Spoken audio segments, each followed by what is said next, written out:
साथियों, आज एक अहम विषय को लेकर आपके बीच रूबरू हो रहा हूँ। समय से रिश्ते न होना एक बड़ी विकट समस्या है और शादी होने के बाद शादी टूटना, रिश्ता टूटना, ये अपने आप में एक और बड़ी अहम समस्या है।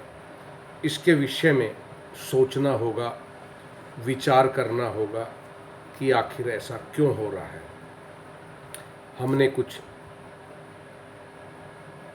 इस विषय में गहराई से जांच करी तो हमने कुछ तथ्य पाए हैं जिन्हें मैं आपके सामने रख रहा हूँ। साथियों, आजकल बच्चे दोनों ही पक्ष, लड़का या लड़की, पढ़े लिखे हैं और उनके ख्वाब ऊंचे होते हैं, उड़ान ऊंची होती है। वो आज़ादी से जीना चाहते हैं। इसलिए जब घर वाले रिश्तों की बात करते हैं तो वो अपने बरोबर की योग्यता खोजते हैं।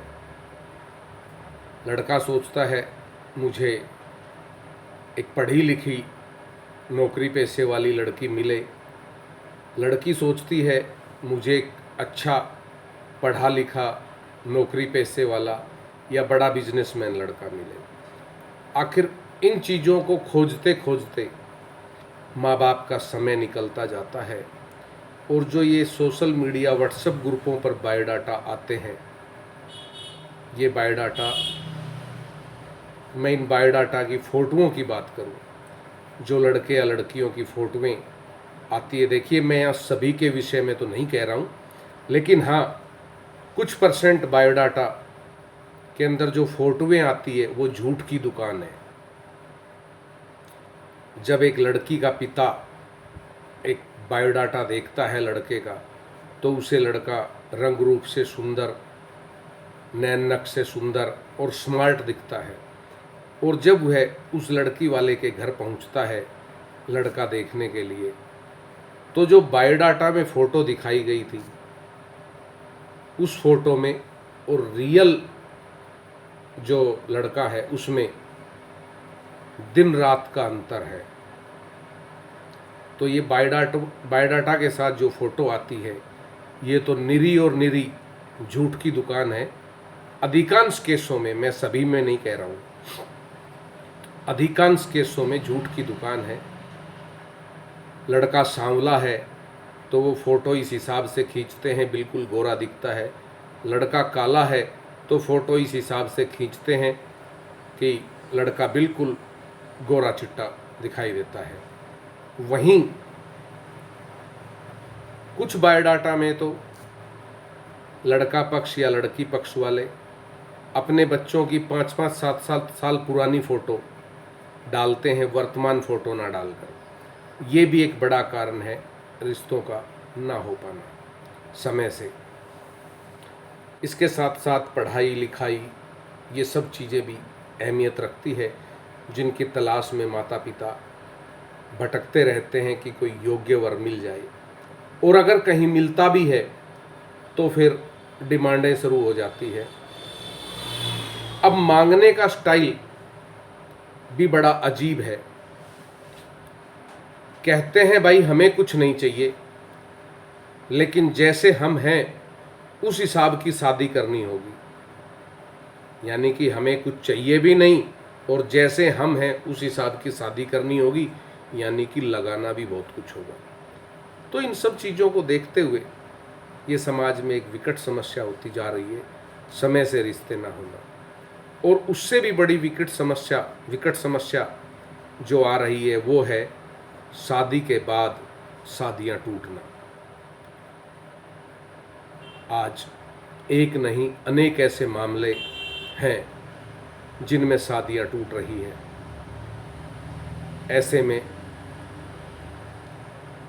समाज के जितने भी संगठन हैं, इन संगठनों को, इनके अध्यक्षों को चाहिए कि उनके यहाँ, उनके ज़िला में, उनकी तहसील में, उनके प्रदेश में ऐसे जितने भी मामले हैं जो शादी के बाद टूटने के कगार पर हैं, उन मामलों को बैठकर वो शांति से हल करवाएं और उन घरों को बसाएं, क्योंकि आज एक बार बेटा या बेटी की शादी करने में माता पिता की कमर टूट जाती है तो दूसरी शादी टूटने के बाद दूसरी शादी कर पाना माता पिता के लिए इतना आसान नहीं होता है। और जब रिश्ता टूट जाता है तो लड़के वाले हों या लड़की वाले हों, वो जब रिश्ता टूटता है तो कहते हैं कि आप अपना रिश्ता करिए, हम अपना करेंगे, आज के बाद हमारा आपसे कोई नहीं, ना हम आपका कहीं प्रचार करेंगे ना आप हमारा करेंगे। लेकिन वही लोग एक दूसरे का ज़्यादा प्रचार करते हैं कि लड़के में ये कमी थी इसलिए हमने रिश्ता तोड़ दिया, लड़की में ये कमी थी इसलिए हमने रिश्ता तोड़ दिया। वही लोग इतना ज़्यादा प्रचार कर देते हैं कि शादी आगे जुड़ पाना, हो पाना बड़ा कठिन सा हो जाता है। ऐसे में समाज के जितने भी कर्णधार हैं, पदाधिकारी हैं, इनको चाहिए कि ऐसे मामलों को टूटने ना दे, ऐसे मामलों को जोड़ने का प्रयास करें। इसके साथ साथ मैं कुछ और भी कहना चाहता हूँ। आज हमने देखा है कि शादी के कुछ दिन बाद लड़का पक्ष की गलती हो या लड़की पक्ष की गलती हो, रिश्ता टूट जाए तो लगता है कि रिश्ता टूट गया, लेकिन कई बार समझौतों की जिंदगी जीनी पड़ती है। कई बार लड़के को या लड़की को समझौतों की जिंदगी जीनी पड़ती है। और हमने हाल ही में कुछ ऐसे केस देखे हैं।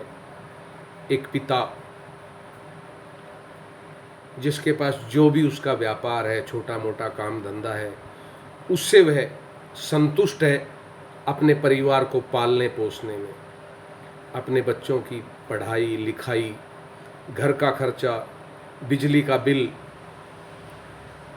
और 50 तरह के खर्चे जो घर के होते हैं, उन सब को वह दुख सुख पाकर पूरा करता है। और कई बार देखा जाता है कि वही पिता इतना मजबूर होता है कि वह अपना दुख किसी दूसरे के सामने बता भी नहीं सकता कि वह किन हालातों में जी रहा है। ऐसे भी कुछ मामले हमने देखे हैं। पिता की बनियान में 6 सुराख हैं, लेकिन वो फिर भी चुप है। ऐसे हालात भी हमने देखे हैं। हमने ऐसे हालात भी देखे हैं कि व्यक्ति इतना तंग हो जाता है कि वह शराब का आदी हो जाता है, किडनियां खत्म हो जाती है, लीवर खत्म हो जाते हैं और एक दिन वह इस दुनिया से ही चला जाता है। आखिर जो उसके पीछे थी, क्या वह सुकून और सुख से रह पाएगी जब वो दुनिया से चला गया? तो ऐसे हालातों पर भी आज विचार करने की आवश्यकता है कि आखिर ऐसा क्यों हो रहा है। हमने तो ऐसा भी देखा है कि कई बार घुटन भरी जिंदगी जीने को मजबूर हो जाता है केवल इसलिए कि घर में शांति बनी रहे, घर में सुख बना रहे। लेकिन ये टूटते रिश्ते, ये कड़वी जबान, जोर से चिल्ला चिल्ला कर दिखाना, गली मोहल्ले को सुनाना, इन चीज़ों से कभी घर नहीं बसते और ना ही वो कभी घर होते। वो तो बस मजबूरी का एक ठिकाना होता है। ऐसे बहुत से केस हैं। अक्सर लोगों के फ़ोन आते हैं कि भाई साहब ऐसा मामला चल रहा है, क्या करें? तो ऐसे में उन भाई साहब के पास ही कोई जवाब नहीं हो पाता कि वो उनको क्या सलाह दें। हम उनको ये भी सलाह नहीं दे सकते कि आप अलग हो जाओ। हम उनको ये सलाह भी नहीं दे सकते कि आप विरोध करो। बस आखिर मजबूर होकर यही सलाह देनी पड़ती है कि भाई जो भाग्य में लिखा है वो भोगना है, भोग लो, और कोई समाधान नहीं। तो साथियों, आज समाज को आवश्यकता है विचार करने की कि आखिर ऐसा क्यों होता जा रहा है, क्या कारण है इसके पीछे और कब तक चलेगा। कभी कभी कहते हैं तंग आया हुआ इंसान न जाने क्या सोच ले।